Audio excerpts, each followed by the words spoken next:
It may have been a debacle. It might have been the end of an era. It's probably not any of those things. Certainly, we are all either overreacting or underreacting to Michigan's 31-12 loss to Texas. You're overreacting if you had grand machinations on the idea of Michigan still being among the elite of the elite, which certainly is kind of how I felt this was going to go. But you are underreacting if you're just basking in the afterglow of everything that was last year and saying whatever, anything that happens this year, it doesn't bother me. So let's kind of get into the duality of man as we talk about Michigan's really, really disappointing loss to Texas on this episode of Locked On Wolverines.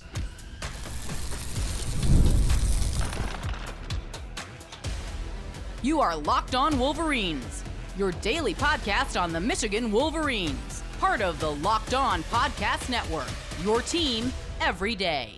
Happy Monday. We're back and doing it. Locked On Wolverines podcast, part of the Locked On Podcast Network, where it's your team every day. I'm your man on the ground, Isaiah Hole, publisher of Wolverines Wire through USA Today Sports Media Group. And being your man on the ground meant that I had to be up and close and personal to what was just a really disappointing performance in every way, shape, and form. If you have followed me for some time, you know that I am not the knee-jerk guy, right? I am not doom and gloom dude. I don't know why I'm... I don't know why that had to rhyme. But that's usually not who I am, right? We usually don't go from, look at one bad performance or even two bad performances in a row, which is kind of where we're at with these two games in some ways. And we usually don't sit there and say, go to hyperbole and say burn it all down and all of that kind of stuff. That's not where we are. That said, this was an extremely troubling performance in multiple ways for Michigan, regardless of if you're looking at this as anything here is gravy type of thing. So what went wrong? Let's start with key number one. Everyone wants to talk about the offense. We'll get to why the offense is obviously a massive problem, and it is. But the biggest concern I thought coming out of this game was, holy crap, man, that defense looked awful against Texas. Now, Texas didn't even eclipse 400 yards offense, so it's not like it could have been much worse, but it felt like if they wanted it to be much worse, it could have been much worse. Michigan got pushed around up front, and it kind of started happening after the third play of the game. That was the moment I kind of felt like the game was over. And I know you're going to sit there and say, like, how would you even know that, right? Like, nothing had happened other than they converted one third down. You could just tell. I could just tell in that moment. Now, I didn't say it in that moment. I sat there and said, like, okay, they could do this, they could do this, they could do this. I was even accused of being way too Pollyanna-ish on the sideline at one point when saying, like, okay, if you're Michigan, this is what you do. And they're like, that's not happening. I'm like, I didn't say it's happening. I'm just saying that's trying to get in the mindset of the coaching staff of the strategy of the game. Like, what do you do when you're down 24-6? But defensively, it was an absolute debacle. And when you think about the fact that, like, Wink Martindale is on with Pat McAfee and is asked, like, do you feel like you're just, like, kind of superior above everybody else by virtue of you being this longtime NFL guy? You're going up against college guys? And he's like, yeah. Like, all right, well, you got handed your behind a little bit. Yes, he admitted Sark is an NFL OC, right? He was the offensive coordinator with the Atlanta Falcons for a couple years when he was in college football purgatory. He had actually coached with Wink Martindale way back with the Raiders. So it's not like Steve Sarkisian is unaware of what Wink Martindale wants to do. But, I mean, this was just, Wink got taken to school, man. I don't even want to say slow to adjust, like incapable of adjusting. And I can understand why those of you who say he's Don Brown 2.0.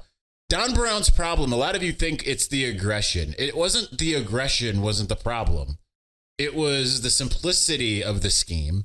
And it was the fact that he was reticent to go from man to zone. And didn't really teach enough zone. It was just like, we're going to do man. That's what we do. And we're not deviating from that.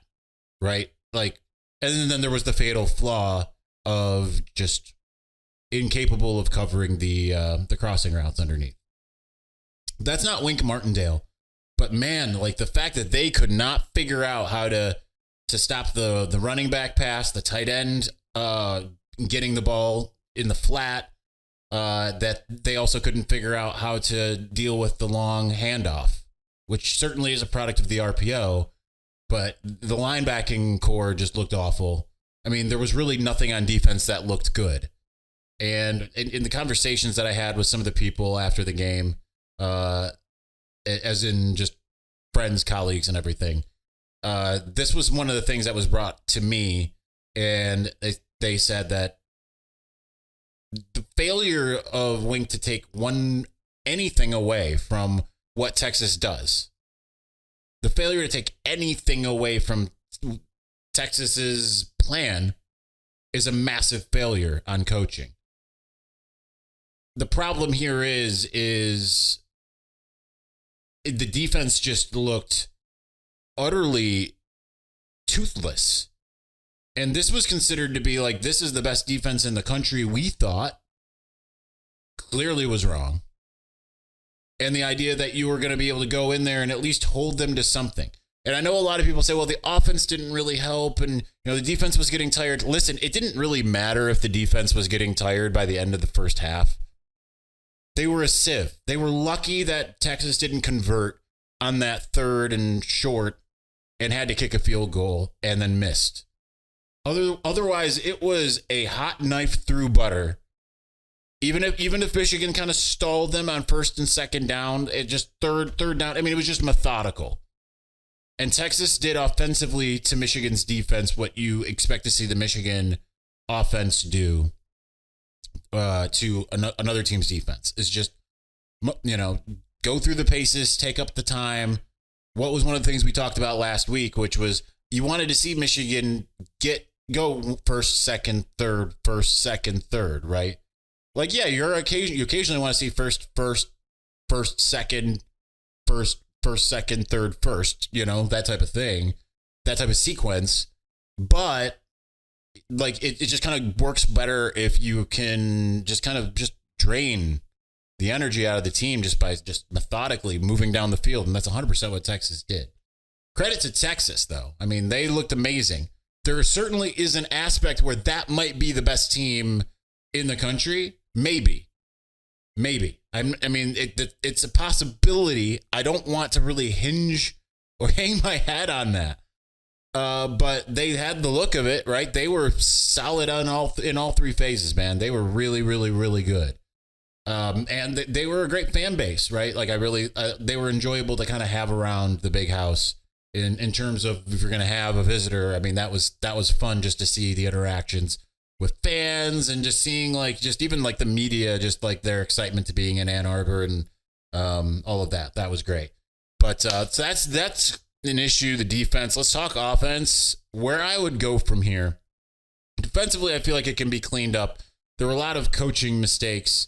Certainly, you've got to just pick some players up off the mat, like Jair Hill and the two linebackers. And yeah, I don't know. I think that there's a lot of work that can be done, but you kind of chalk it up to it was a bad day. You got schematically, you got play calling wise, you got with your players just played terrible. Offensively, there are deeper seated problems here.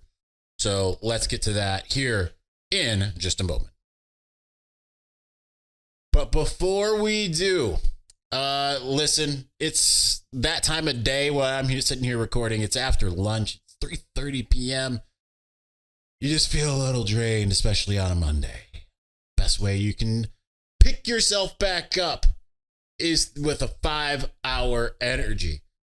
One of the things is if you want to get in shape and you're having trouble staying motivated, make your 5-hour energy shots part of your lifestyle. Get that energy boost you need to get fit, to stay awake after lunch, any of those things. We all know that sometimes you don't have the energy to go on. But if you take a 5-hour energy shot, it'll give you the feeling of alertness that you need to finish your day, get to the gym, anything else that you want or need to do.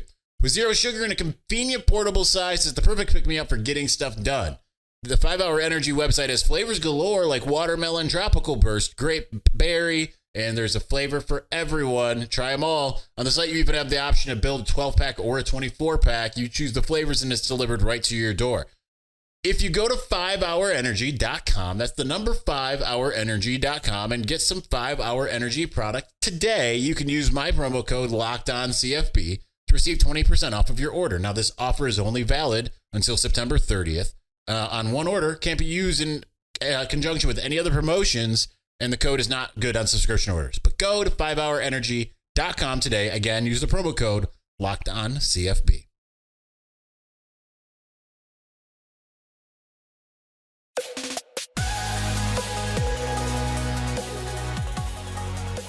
I think one of the wildest things, if you're looking at the stats for Michigan, Texas,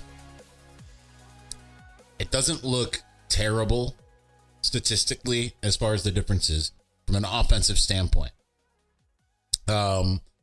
Texas, 19 first downs to Michigan's 13. They had almost equal amount of passing first downs, 10 to 9. Rushing, Michigan had 4 to their 9. As far as rushing is concerned, Texas had 60 yards more than Michigan, 143 to 80. That was more of a product of Michigan only ran the ball 23 times. If Michigan's running the ball 23 times in a game, you know it's a problem. You know things are bad. But Texas averaged 4.5 yards per rush to Michigan's 3.5. So that's, I mean, it's better, but it's not like crazy. It's not like 6 compared to 3 or something like that. Interesting thing is net yards passing. And we'll get to the difference here in a second. And obviously part of this is Michigan was down and was forced to pass. And even though Texas really didn't care at this point, right? Like, still kudos to Davis Warren for actually like continuing to fight. Some of the plays he made late in the game were impressive, believe it or not. That completion he made with the free runner coming right in his face and throwing it downfield and completing it for a first down, and that was a third down. I mean, that was about as impressive as it gets, to be honest. Great pass on the touchdown, but he went 22 for 33 for 204 yards passing, compared to Quinn Ewers, who had 3 more attempts and only completed 2 more passes, believe it or not, and went for 246. Big difference here, however, is this. 2 interceptions. And then you add in the Colston Loveland inexplicable fumble, and suddenly it's like, oh, okay, yeah, that's terrible. And also the timing, right? Like, Quinn Ewers misses passes when, maybe first or second down, really not on third, right? The third down conversions obviously was giant, and Michigan went 3 of 12 compared to the 10 of 16 that Texas completed. So, I mean, that's a big part of it, obviously. But the three turnovers in the first half really, I think if I have that right, there was 3 in the first half. I mean, that was just a game changer, right? Like, no matter how bad Michigan was, like on that final possession that they had an opportunity to go down, score, make it 17-10 and getting the ball back out of halftime. And you sit there and say, all right, we turned the ball over once and we played about as bad a half of football as possible, but we're still in this thing. We can tie this thing. And they didn't do that, right? So it was just an absolute debacle as far as that is concerned. The weird thing about this game to me was the fact that there was a mixture of lack of execution and lack of play calling prowess. And it's kind of sad to say that 2 games in, I am highly skeptical of Kirk Campbell's ability to be an offensive coordinator. Now, maybe everyone's still in a feeling out process and we all need to be patient, right? That certainly could be true. But it just felt so disjointed. So sometimes so predictable. And then there were times where it was like he dialed up the absolute perfect play call and it just couldn't be executed. The missed throw over Samaj Morgan's head, that was a clear touchdown. There were a couple moments where he schemed what was very clearly very close to being a touchdown. Even like some of those Donovan Edwards run, which Donovan Edwards to me was the only player that I could look at in the game and say, like, consistently pretty good, but just didn't really get much of an opportunity to be more than that, right? Like he was averaging, I think he averaged 6 yards a carry, 5.1 yards a carry, 8 carries for 41 yards. Pretty good for what he was asked to do, right? Like didn't really get much of an opportunity. I mean, Khalil Mullings got 6 carries for 25. Benjamin Hall got 3 for 14. Like they actually, like if you take away sacks and all of that, you take away Alex Orji having 2 attempts for nothing, a -1. Davis Warren 3 attempts for 3. Like we're talking about a much different scenario a little bit as far as yards per carry. They just got obviously nothing from those 2, but everyone else, I mean, they did okay with what they were asked to do. But because they got taken out of the run game, it just was what it was. Now, when it comes to the play calling, it was just so unbelievably bad at times. Like on a 3rd and 2 and a gotta have it moment, I believe this was the first interception, the tipped ball. It's kind of like, why are we passing? And I understand there's a lot of people that want to see that dynamism and say, well, you caught him off guard. It was just a debacle from the mixture of play calling and execution, because 3rd and 2, your guys are averaging at that point, your 2 backs together are averaging 5 yards a carry. Hand off to the guy, right? Like if last year Blake Corum 3rd and 2, there's no doubt Blake Corum's getting the ball. Everyone knows Blake Corum's getting the ball, and yet he's going to get that first down. That's what Michigan has been. So to say that we're not going to do that, we're not going to be the tough aggressors there, that's either an indictment on the offensive line, but I think to me it's a little bit more, even though the offensive line was not good, again, it was a little bit more of an indictment on Kirk Campbell. The 3rd down Alex Orji play after Texas calls the timeout was maybe the singular dumbest play call I've ever seen in my life. Like outside of maybe Ohio State trying to get a 4th and 1 running it out of the shotgun, right? Like this is just absolute stupidity, because you put Alex Orji in. Everyone knows what Alex Orji is going to do on a 3rd and 4 or whatever it was. But at least if you have Donovan Edwards in the backfield, you have at least, it's an option, right? You're literally in an option, and he can sit there and look and say, they're crashing down. I can get, keep it, or I can go, or whatever. But when you take the option away, which is what they did by motioning Donovan out towards the boundary, suddenly it's a one-dimensional play. Everyone knows what it is. The defense can just take up all of the gaps, not having to worry about doing much of anything, because Alex Orji is not a threat to throw the ball at this moment, because Michigan has not established that he is one. So it's the dumbest play call followed by the dumbest field goal that only James Franklin could be proud of, taking it from a 3-possession game to a 3-possession game. What are we doing? This is absolute malfeasance at every level when it comes to that. And that's what troubles me, because there's a mixture of a lack of execution, and you sit there and you look at the quarterback situation and you say, all right, I can look at Davis Warren and say there are some redeeming factors. Some of it's not great, right? The tipped ball interception was kind of actually both of his interceptions to me, even though one was a tipped ball, one was a route, those aren't really his fault, but it's still the identification of this is where I should go with the ball.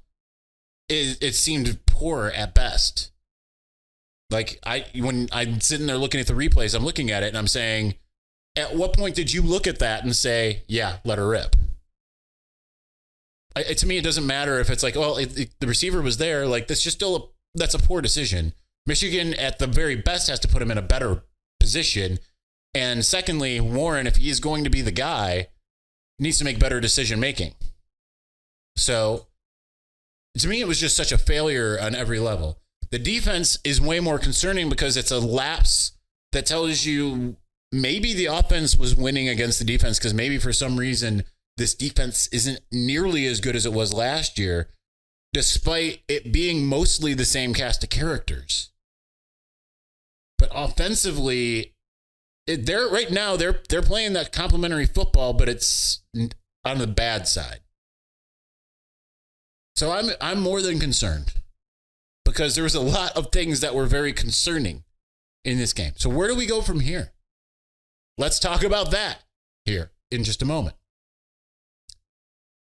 But before we do, listen, we are dwindling down. It's technically still summer, but the summer season is long gone. But you know what? If you're looking at taking that dream vacation, because it's going to get cold, you want to get out there. Sarah and I are going to Mexico, for instance. And one of the better ways that you can help yourself is by using Ibotta. With Ibotta, you get cash back on all of your purchases. You can spend more time making memories this fall, and less time dreaming about them. Ibotta is a free app that lets you earn cash back every time you shop. Earn on hundreds of items from groceries to beauty supplies, even toys, so you can make sure you're beating inflation no matter what items you are purchasing. The average Ibotta user earns $256 per year that could cover the cost of an entire shopping trip, that flight you've been eyeing, or even that fancy dinner that you've been craving. Other apps give you points that don't amount to much. With Ibotta, you earn cash back that you can withdraw to your bank account, PayPal, or gift card. Simply add the offers in the app, upload your receipt, and voila, the money is yours. You can save at over 200. I don't know what that was going to be, what I thought I was going to say there. You can save on over 2,400 brands at over 1,000 retailers, including your favorite grocery stores, Lowe's, Macy's, Sephora, Best Buy, and more. It's time you joined over 50 million users who use Ibotta to earn cash back every time they shop. So right now, Ibotta is offering our listeners $5 just for trying Ibotta by using the code LOCKEDONCOLLEGE when you register. Just go to the App Store or Google Play Store and download the free Ibotta app and start earning cash back and use the code LOCKEDONCOLLEGE. That's IBOTTA in the Google Play or App Store and use the code LOCKEDONCOLLEGE.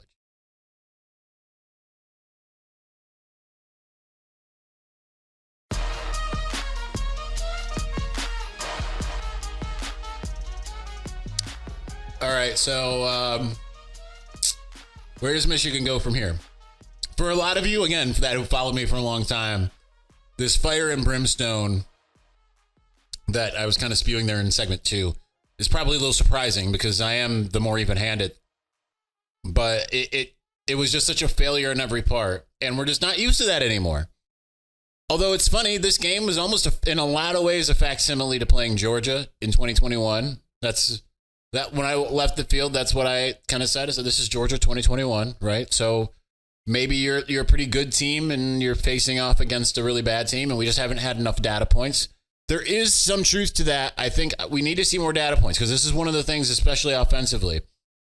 If Michigan would have played the same schedule that they played last year or played the same schedule that Ohio State's played so far this year, we'd be a little bit more aware, right? It's kind of like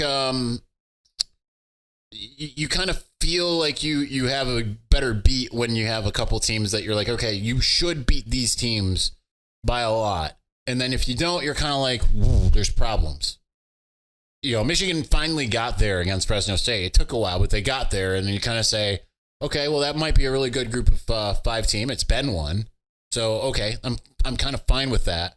And if they keep things close to Texas, even if they lose, then you just say, okay, that's a product of just, you know, having to break in all these new guys. That still might be the case, but I still feel like there's a lot of malpractice happening from a coaching and execution scenario. And that troubles me, just that where Michigan was against Texas. Just undisciplined, undetermined, incapable in a lot of ways, which was just really, that's troubling to me. And that's kind of why I am so fire and brimstone. So with that in mind, like, yes, they need to go up against Arkansas State. And I know Michigan will be like, we'll win any game 14-13. Great. Go out and beat Arkansas State, who is 2-0. They don't know that they've played anybody worthwhile, but go out and beat them 42-0 or something like that, right? Like, you have to do it. You absolutely have to win in that type of way. So let's see here. We're gonna see what we haven't even started this. So Arkansas State beat a Central Arkansas, so that's, you know, they should win the game. They won it by 3, but they surprisingly they beat Tulsa. So Tulsa is Kevin Wilson coach team. So that's not necessarily going to be a great team, but it's not a bad one necessarily either. But then again, I say that they were 4-8 last year, so they are a bad team.